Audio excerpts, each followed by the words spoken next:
Welcome to Amy's Bookshelf Reviews podcast. Conversations, revelations, and inspirations behind the books. You never know where the conversation will lead us, so let's find out. Good evening, listeners. I'm Amy Shannon, and welcome to the True Crime segment. You never know where the conversation will lead us, so let's find out. Thank you for joining us. Will you please introduce yourself?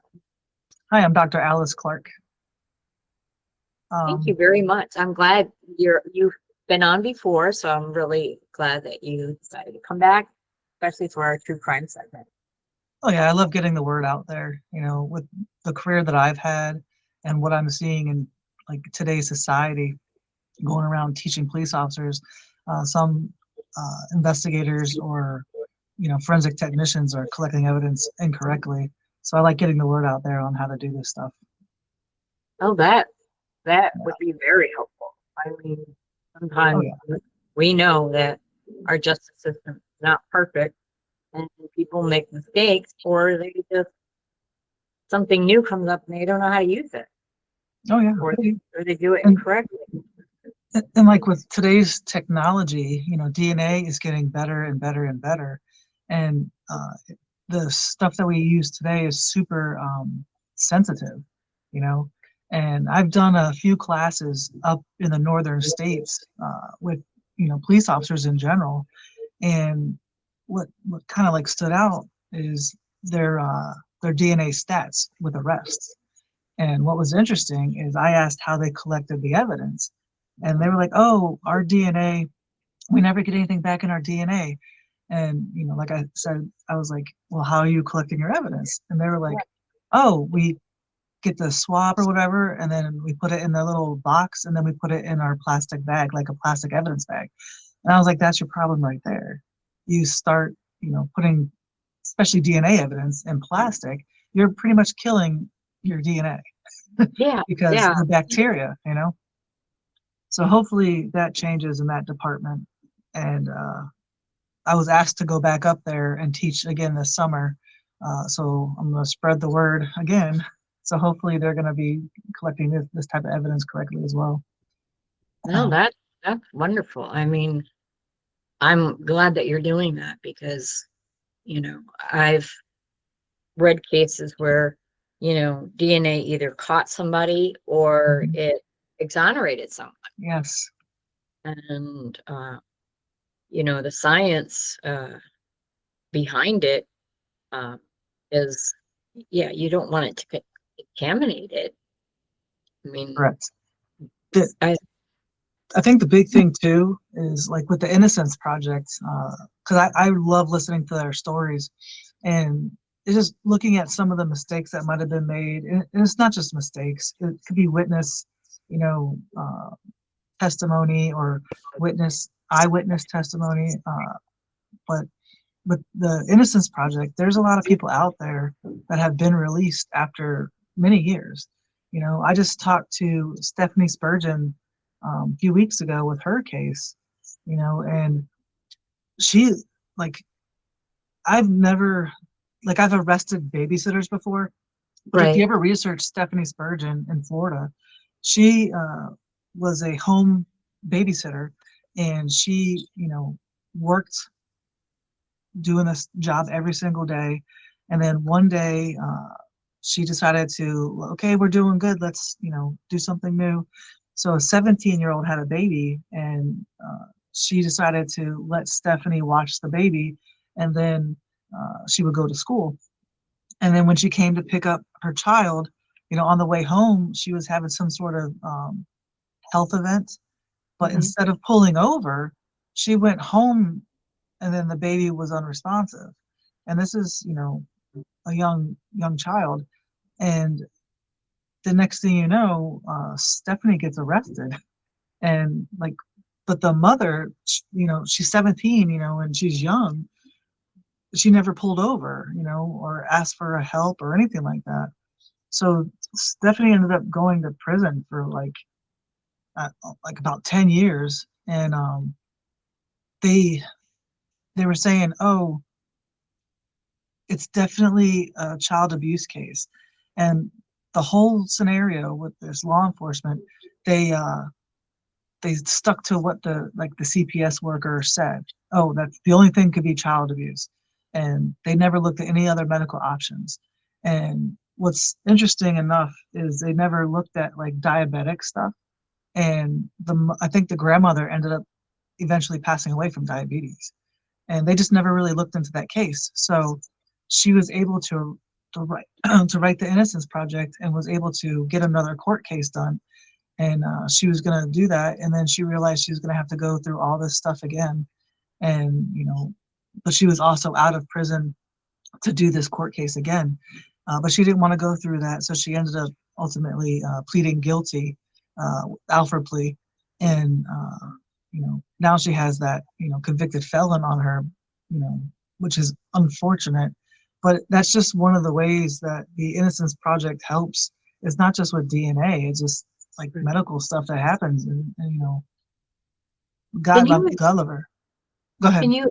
I'm familiar with the Alford plea, but could you explain that to the listeners? There's enough evidence to convict, but you're saying you're innocent. And what's unfortunate is that these individuals, they go through this, and if you do a plea, you can never do an appeal, so you're stuck.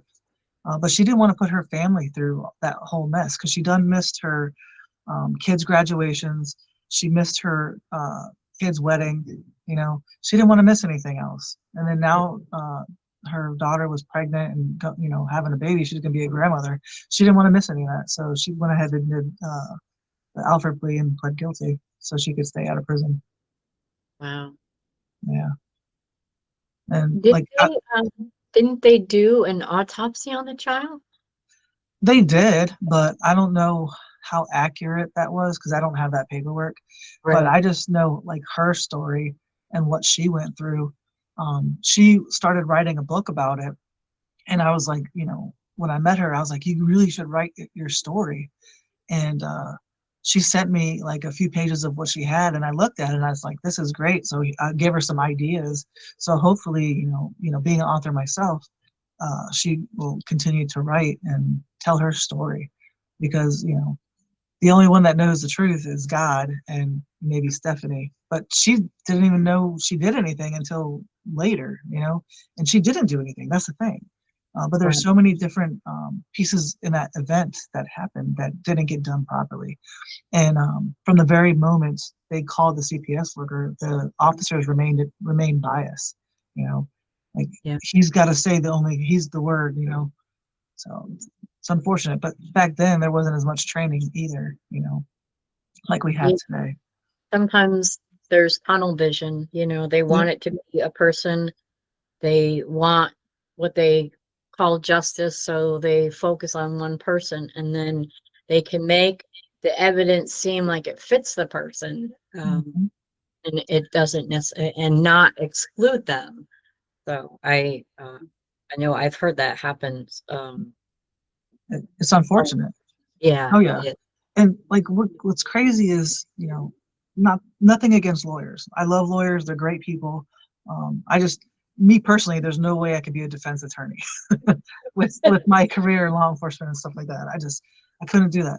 But like prosecutors, they get so much dumped on them, file wise, that they're searching for a plea anywhere, Yeah.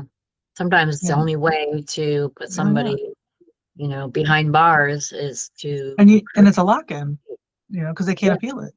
So exactly. It's just crazy. I think it's crazy.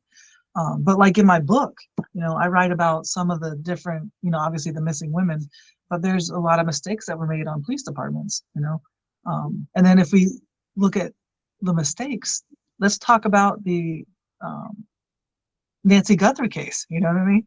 Oh yeah, yeah. Mistakes made from the beginning.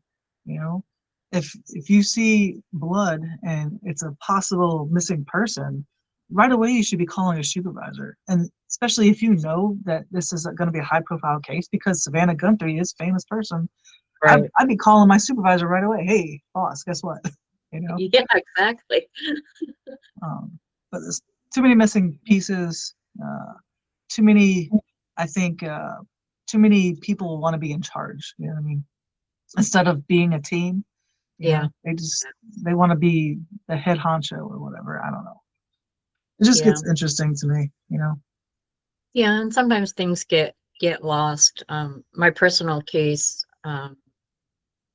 it was over 20 years ago, but I was a victim of domestic violence, and I literally had to fight to get them to do a grand jury. Mhm. Um, it was like after I got out of the hospital, I was trying to figure out what jurisdiction, because city cops arrested him, but the state troopers were the ones that helped me, and then they got my kids out, and they arrested him, but they didn't charge him within 45 days, so they released him. And then I I had to I knew somebody, and her boss was a legislator, and she Mm. helped me with a press conference, and I was basically going head to head with the DA. He was telling everybody that I was lying, because I was told that they lost the file on me, Mm. and they told me in person, and I'm like, oh, I should have recorded that. Yeah. But when I told everybody, that what had happened. And then finally, like the day after my press conference, we got a grand jury, and then he took a plea, because I didn't want to put my kids through that kind of stuff. Yeah, So and that's what happens, you know. Oh, please. yeah, I was just like, okay. The one thing that I found that was interesting, and the state troopers had a different mindset when it came to me, but city police assumed that I would drop the charges, because a lot Mm. victims do that. I should say survivors, because I Yes. look at victims as those who have passed away. And when I went on the news conference, I sent a letter to the state troopers thanking them. And when I did the grand jury, one of the police officers had he didn't recognize me, because I looked so different from the day he found me. And when he figured out who I was, he's like, the first thing we did was, when we saw your press conference, was make sure that we didn't do anything. We didn't screw up any evidence, and they didn't.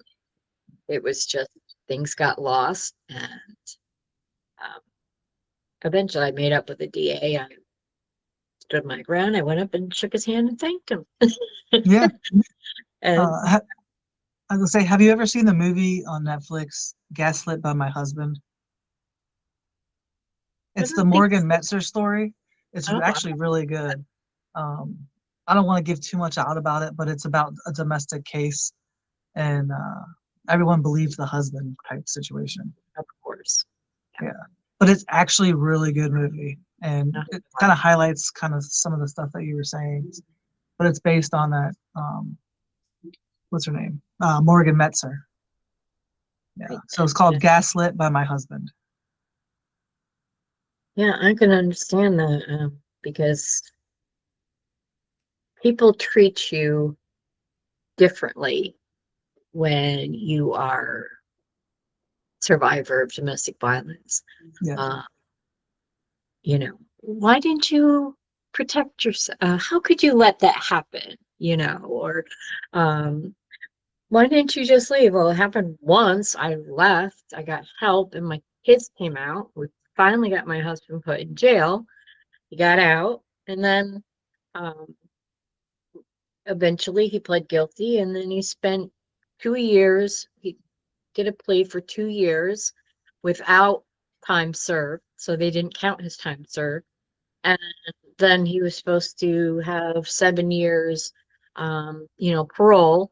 Um, but 9 months after he got out of jail, he dropped dead of a heart attack while taking a shower. Oh wow. And it was about a month before he was planning on trying to get visitation for my sons. So I'm like, oh, well. That is kind of crazy. But Yeah. like I said, God is the ultimate judge, and He will do whatever is necessary, I guess, in His hands. But Yeah, he was doing you, it too. He dated somebody who was, after he got out, actually a friend of his hooked him up as a pen pal with this woman. And when he got out of prison, he had a relationship with her. And because she was disabled, he abused her as well, but she thought he loved him. yeah, it's always, I love Him so much, and when I was in patrol and I investigated these domestic, you know, disturbances that can either turn into a domestic violence arrest or whatever. It it was always the same households, you know. Yep. Um, Either the female couldn't leave, because she had the kids, and her husband had the money, you Yeah. know. Um, and then, like with my department, we started noticing this, and then finally we implemented a couple things when we ended up going to these domestic violence calls. We had like a forum, and then everything on the forum we had to discuss with the victim. And there was a phone number to one of our victim advocacy places, Hmm. and the we would call them, and they would talk to her. So they would show or tell her and show her, hey, you can come here if you would like. Nobody knows where this is, you know, but the officer will take you if you need, or if you want to come and escape, the situation that you're in. And some people, went ahead and did it, and some people just denied it. But we would get their signature saying that they denied it. But it was kind of a nice little policy we implemented. Kind of saved a lot of females from having more violence, on them.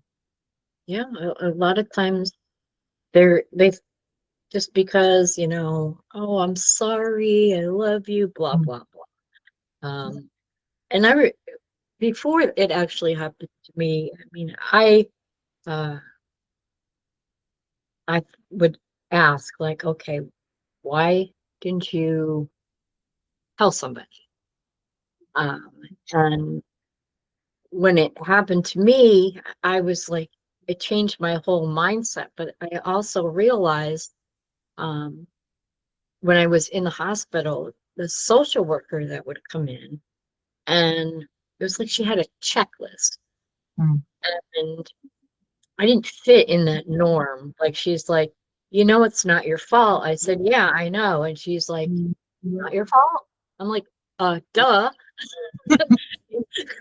uh, because she wasn't expecting that. So she made some notes looking at her check. She goes, you're supposed to feel this way. I'm like, well, I don't. I said, I'm angry, but I used the P word. And I, I said, this should not have happened to me. I fell, I was falling out of my love with my husband.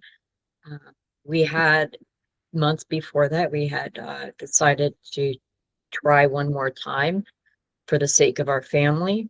And then a few months later, I uh, discovered that he was doing drugs. Mm. And I called him out on it because I knew he always had an addiction problem. It came and went, and he would get help, and then he would be okay for years, and then he'd fall off the wagon or whatever. But when I told him, I said, you have a choice. I even gave him the number out of the phone book, when we had phone books. I And, remember those days. and I said, you have a choice. I said, it's me and your boys, or it's your drugs. The next day, I came home from going out and paying some bills, and I came home to make my boys their lunch for school the next day, and that was it. He made his choice, and it wasn't us. So, um, Do you think drugs were the root cause of it? no, I think that they fueled whatever anger he became jealous of me. It's around the time I got my first book was published. This is way back when, before Amazon and all of that. And, um, he got jealous of, and that, just having my book published, because it was something that had nothing to do with him. Right. I was successful in my job, and I was fortunate that at the time I had a good job. So, but he was siphoning money out of my account, our joint account, so he could buy his drugs, and then he would start selling off things in the house. Mm. And after he was arrested, he he had priests call me and say, "Oh, his poor soul." And I have nothing against, religious, good for him. Um, Said he found Jesus and the devil made him do it. Literally, he said the devil made him do it. But it was just that, don't call me up and tell me that he's a changed man just because he finally believes in God. I'm like, he believed in the devil before, so he must believe in God too. And I said, the cause is not the drugs. That was just adding fuel to his fury that he had. He wasn't the same where I thought he was falling into a depression. He was actually just doing drugs to escape. I personally believe that he was bipolar and he was self-medicating. Oh yeah. Because one of my sons was bipolar. He put himself in remission. But when I saw my son's actions, and then I kind of compared it to how his father would act, and I think that that's what he had, but he was never Undiagnosed. Yeah, his mother always told me he had a chemical imbalance. I guess that's what they call mental health back in the 50s. I don't know. Yeah. No, but that's an amazing story too. Did you afterwards ever go to any kind of counseling to help? I did. Yeah. Um, I think I it's an went, important thing. it is. I went a few times in different, like in the beginning, I definitely did. I wasn't sleeping. My kids were afraid that he was going to come and get them. My boys were having nightmares. And I already had my one son. Well, they don't call it bipolar until you're like 13 years old, had a mood disorder, and he also was uh, autistic. Well, he still is, but uh, I wouldn't let anybody near my sons, and I told them they could talk to me, and if they wanted to talk to someone else, it would be fine. Um, but I needed to be my best for them. Yeah, So which that's is a what I, good mother. That's what a good mother would do. You know, and yeah, people always choose kids first, which is a very important thing because that's your blood. You know what I mean? yeah. Yeah. And Growing like up, my when mom wouldn't let my dad come near us if he was angry. My mom would step in, and then I've seen other people, other families where the kids are getting beaten by their parent, and the other one walks away, hides right, because they don't want it to happen to them. I would rather have it happen to me than my own children. yeah, I would do anything for them. no, I agree, and I think like therapy in general, uh, no matter what the situation, is good for people. You know, like I'm an Iraqi vet. Went to Iraq, did 2 tours, and Thank I you for was your just no, I appreciate it. I was there in 2003 and then 2009, 10, and out of nowhere, years later, like I started having all this, anxiety and PTSD situations. So I started, finally getting help and getting to a therapist, and now I'm on a weekly, meeting thing, and it's actually helped me so much, and I think therapy for mental health in general for anybody is good to have, whether it's once a month, once every 6 months, or whatever, something, I because agree. that helps. Yeah, it definitely does. I mean, a few years ago, I went back because I realized that I was still having those PTSD moments, and sometimes it just brings you right back, and it doesn't. Something triggers it, and you could not think about it for a long time, and then all of a sudden you hear a song or you're watching TV and it reminds you of a scene. Like I love action movies, but I can't watch anybody getting punched in the face. That's just like my thing. I can't, because that's where, I mean, I was injured all over, but mainly I was pummeled in the face. So I can't watch that. And I'm like, I love action movies, but don't hit him in the face. You can Yeah. stab him, shoot him, don't care. But yeah, and I've got to a point finally where I talk to my psychiatrist every 2 months, and once a year for insurance purposes, I have to go see him in person. But Yeah. um, Oh I yeah, the felt video is great. oh yeah, I I know. saved After so much time. I'm like seeing it, because I don't feel well half the time, and a lot of times I've had to cancel appointments. So when they started doing telehealth, I'm like, yeah, I can do that even when I don't feel good. Exactly. I And then, I'm I love the video connect, because I have it through the VA, and it's great, and then getting to know the person. So I see my psychiatrist like every 6 months or whatever, and I go in person for that. But the therapist thing, if you can get on a video, it just makes it that much more simple, I think. yeah, and yeah, No you don't have to. excuses. No, yeah, exactly. I've done it where I've done phone calls while I was laying down. So laying That on is my what own it is. couch. No, But yes, it's very important. I think people, I used to think that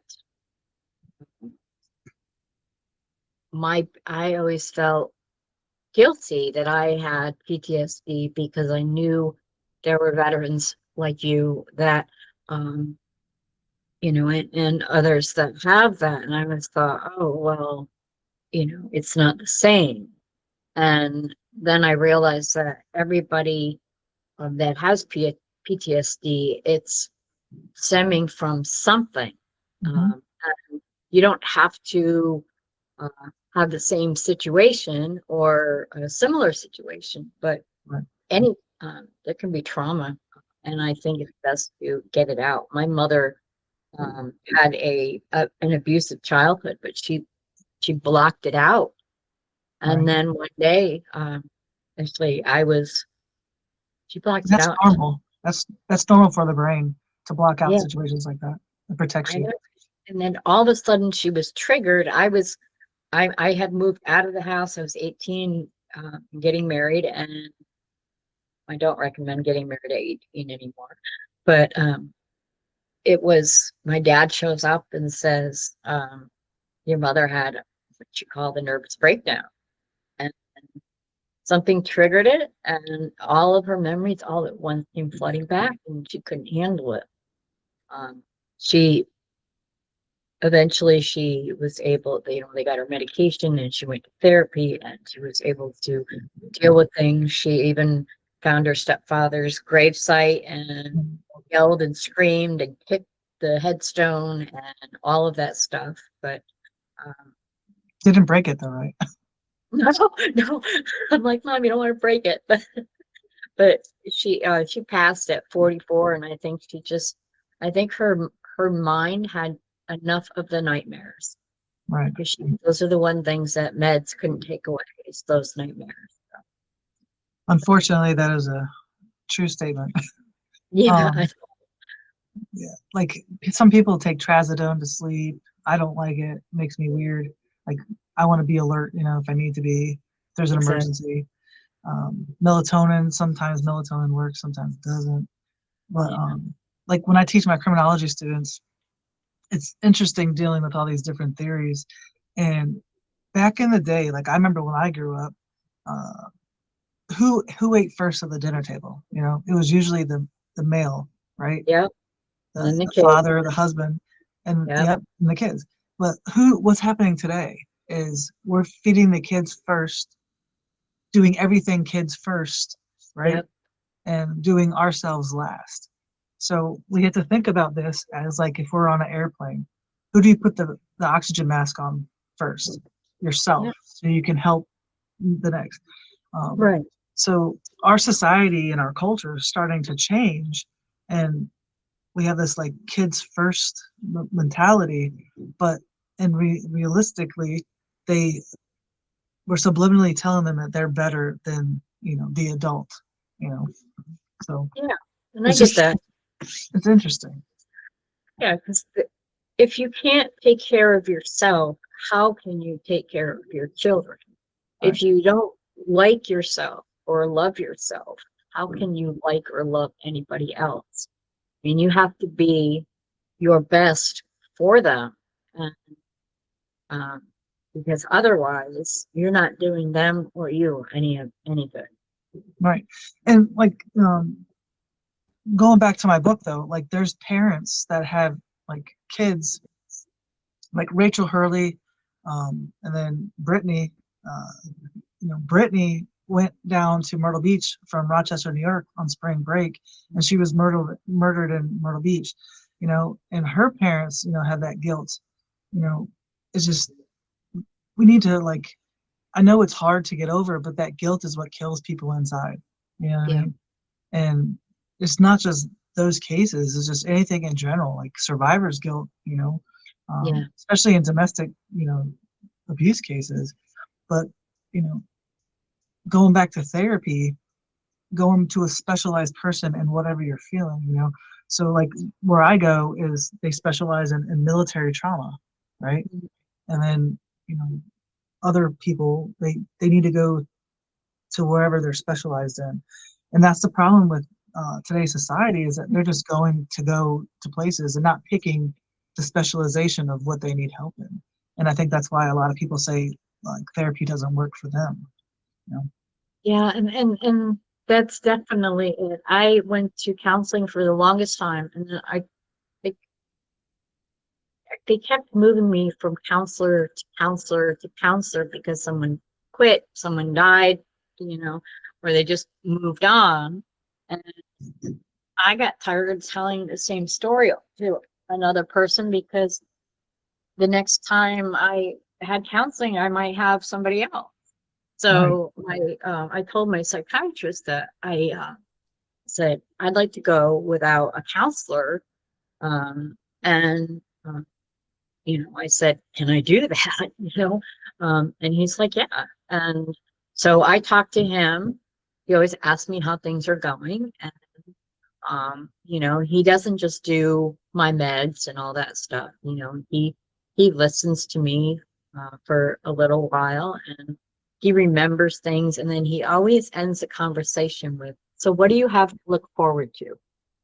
And sometimes it's just waking up tomorrow. Yeah. But that is something that he always says. I just I I like that I have that with him. And if I feel like the meds aren't working or changing, uh, then I tell him about it. I'm very sensitive to different types of meds, so Yeah. I be very careful on what they put me on, and completely get it about that. Yeah, I explain Medicine. that to my students too, because like everyone has a different chemical makeup, so certain things may not work for certain people. And like seeing that, these college students' faces when I say some of that, they're like, really? And I'm like, yes, really. Why do you think we have so many of the same types of medicine, but different, Exactly. And that's why we have different dosages. It's not Yes. just one size fits all. And I I know when my son was young and they put him on Prozac, and he was fine. They monitored him in the hospital for a little while, but a month after he came home, he was like psychotic. And I'm like, you got to take him back. This Prozac's not good. And so like whenever like if somebody mentioned to me, I'm like, no, I ain't taking that. I saw what it did to my kid. I don't care if it couldn't be the same thing. So it's also So like when they ask you how your pain scale, and I always tell that if it's really really bad, I'll tell the nurse or something. I'll be like, it's a 9. She's like, it's a 9. I'm like, it's that bad, but I said it would be a 10, but I'm not crying like the picture shows. yeah. I said because it hurts too much to cry, and usually they don't say much, but I had one nurse that says everyone's pain scale is different. It's Mhm. not just that picture, from 0 to 10, uh, that they show, But I'm like, oh, because I figured I'm not crying because it hurt so bad that not a 10. Yeah. So So everything, yeah, I like last year I had to go to the hospital. Um, it started out like almost like whiplash, and it was hard to turn my head or whatever. And then the next day I could not turn my head, and I was like turning my whole body just to look. And then I went to bed that night, woke up in the middle of the night, and like I felt like I couldn't breathe.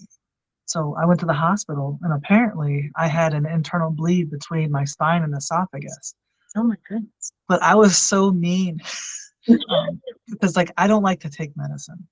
Um, I have like being like a cop and stuff like that. I see overdoses and all, but Yeah. I didn't want to take anything. And so eventually they ended up giving me Ativan because I said sure.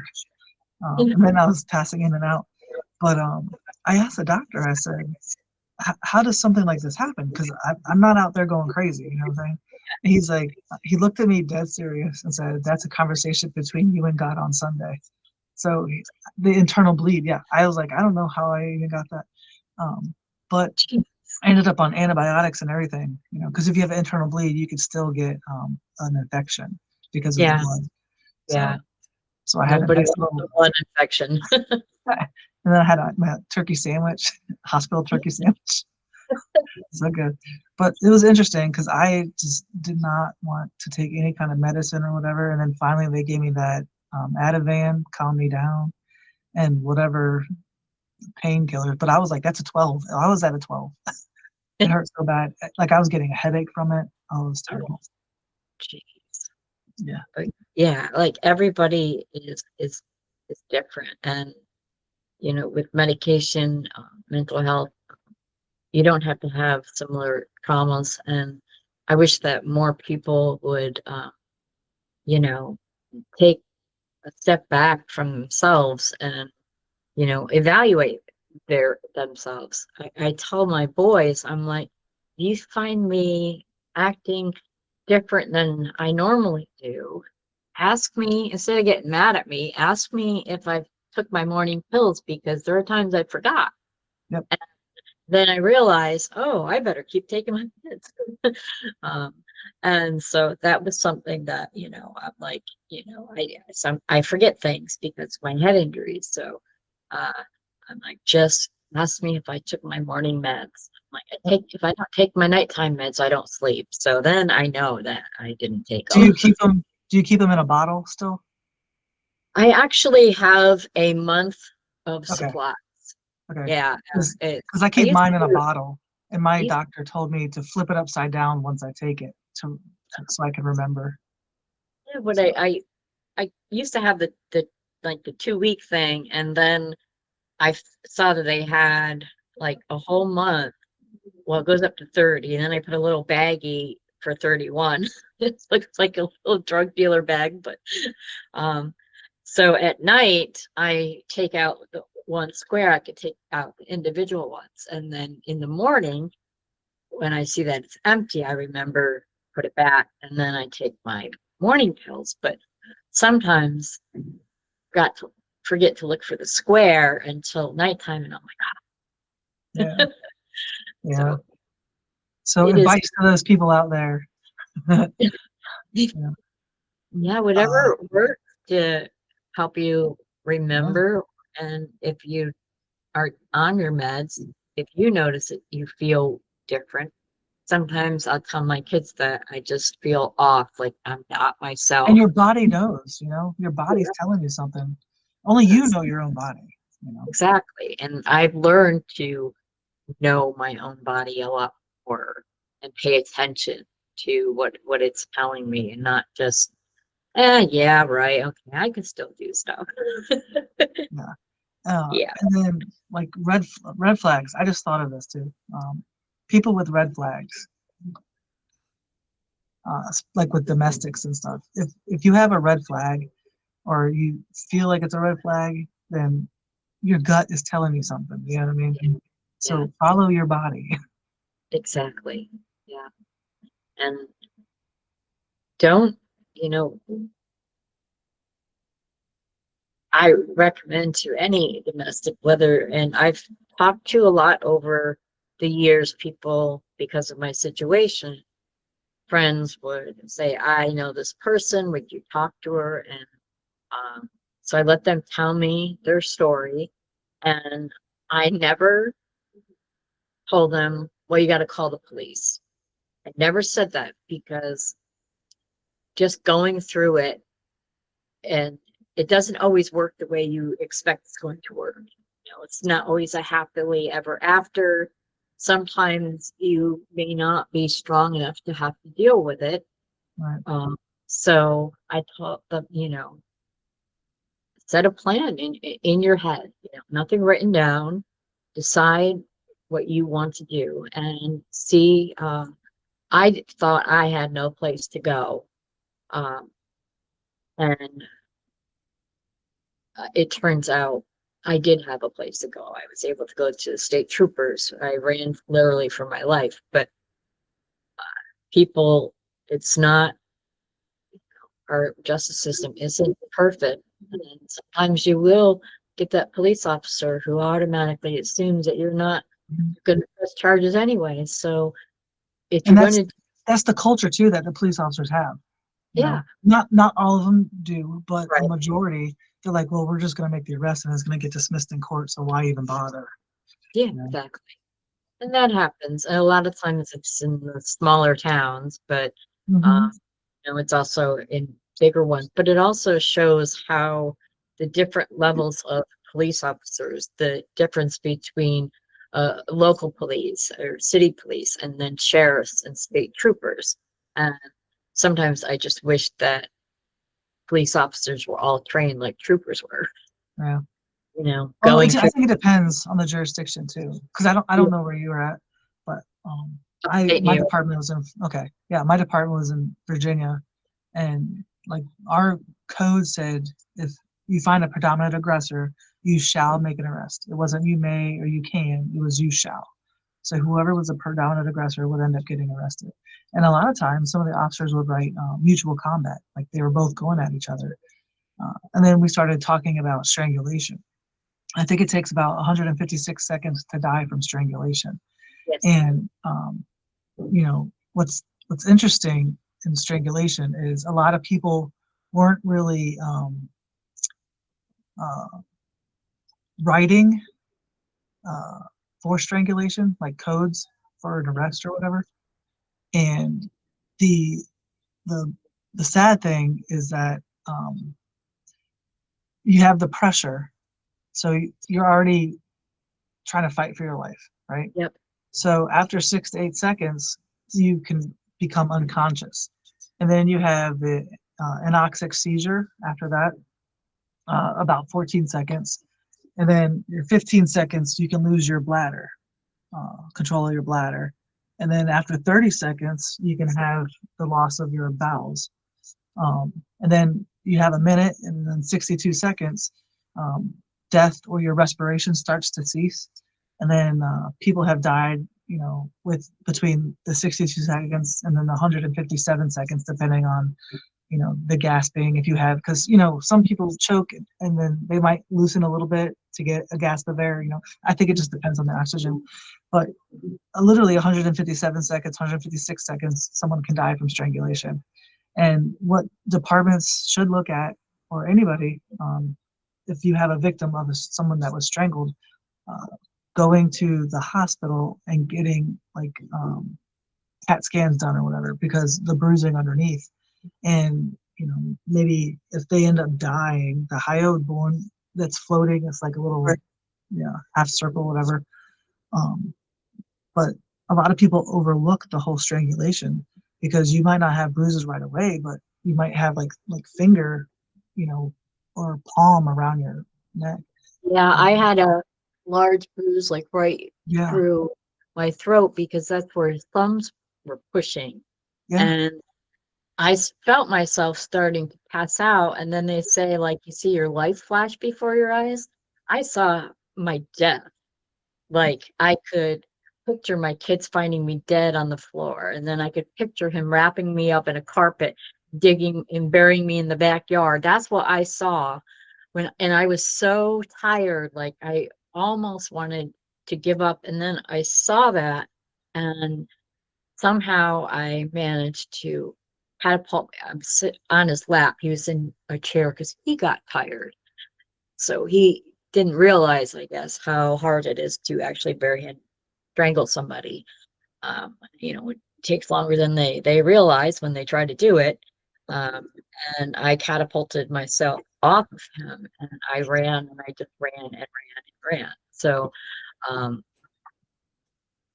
just one of those things. And yeah, I had a bruise here for the longest time because just the way he was pushing in on it. And some people do it like he had big hands, and he was a big guy, but he was just, he was also high. So it would be like he pushed, then he gets tired because Did he he hit me. remember any of this?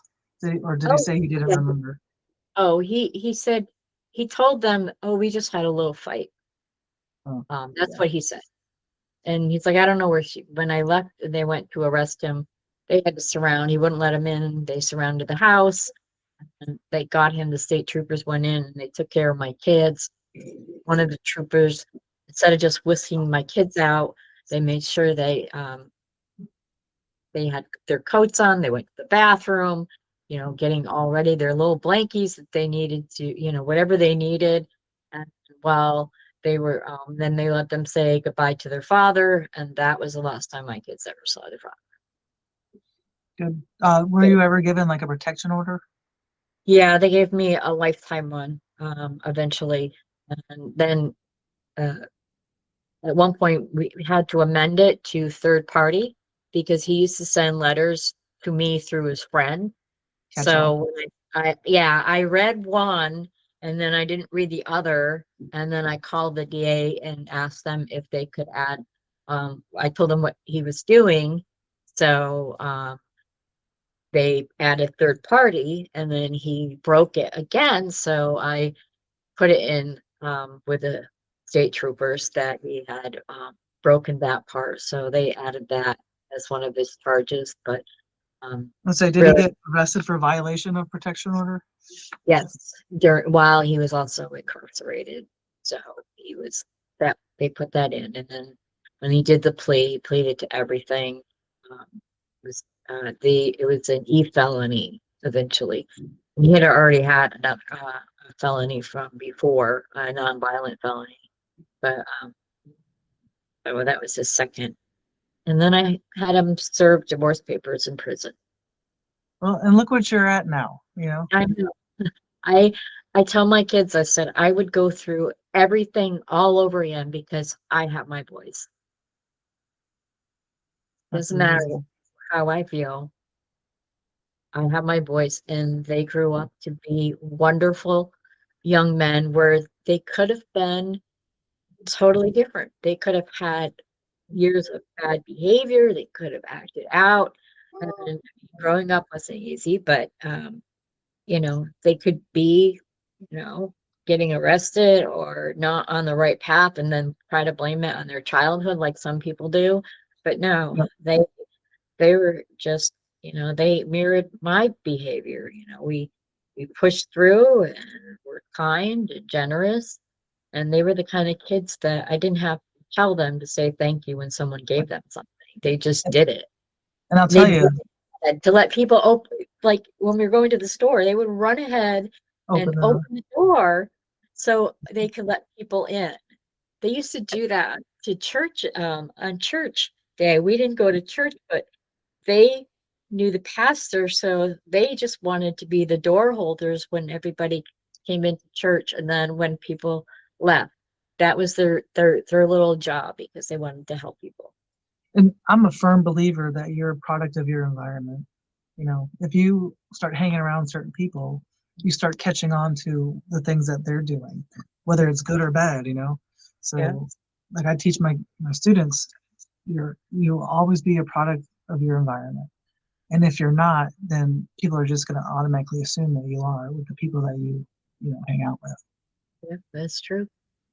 And you don't have to sit and down and say, okay, kids, be kind, or do this, don't do that. They will mirror your behavior, and hopefully you'll know what behavior is correct, because my mom taught me a lot of stuff, and being kind was one of them. Where my dad, eventually he became a different person and was better, but when we were kids, he was just always angry and we were afraid of him. But if we were bullied, we would threaten our bullies with our father. Mhm. He just had this look. He didn't even have to say anything. Like, Dad, this kid's bothering me, and he would just come out and cross his arms and they would run. So we used it for our advantage, but that's pretty much about it. But my mom taught us to be kind, and that's what we did. Be That's the humble best. too, you know. Yeah. Be kind, be humble, respect, because Yep. like I teach my students, you don't know the day that the person's already had. You know, same thing with Yes. the cops. You know, they might pull you over, but they might have just went to a homicide scene right before that. You know, because Right. once they're done, they have to go back and do their job. But same thing That, goes for anybody. You know, the other day we went out to dinner, and you know, watching my friend sing. She was on The Voice, so she sings over here at Tiki 52. But the waitress was like kind of like not herself, because we go there on you know, regularly, and she was just, I don't know, had an attitude. And then the two people we were sitting with, they were like, "What is wrong with her?" Like they didn't know her like we did. So right. after like they left, we were like, "Hey, are you okay? Like what's going on?" And then her mood got better because we, you know, showed her that we recognized that something was going on, because she didn't realize it. And Yeah, you know, it kind of made her feel better that somebody actually cared. You know. it does. It does. When someone's like, are you sure you're okay? Just because you say it. Hmm. If you say you're fine, that usually means you're not. Uh, but yeah, it's just, you know, people know you, and you know, if you're off, like my kids will say, "Hey, wait, Mom, are you okay? You seem a bit off," and I'm like, "Oh, I'm fine," and they're like, "No, you're not." You know, Typical female response. I'm fine. oh yeah, exactly. Yep, no problem. I'm good.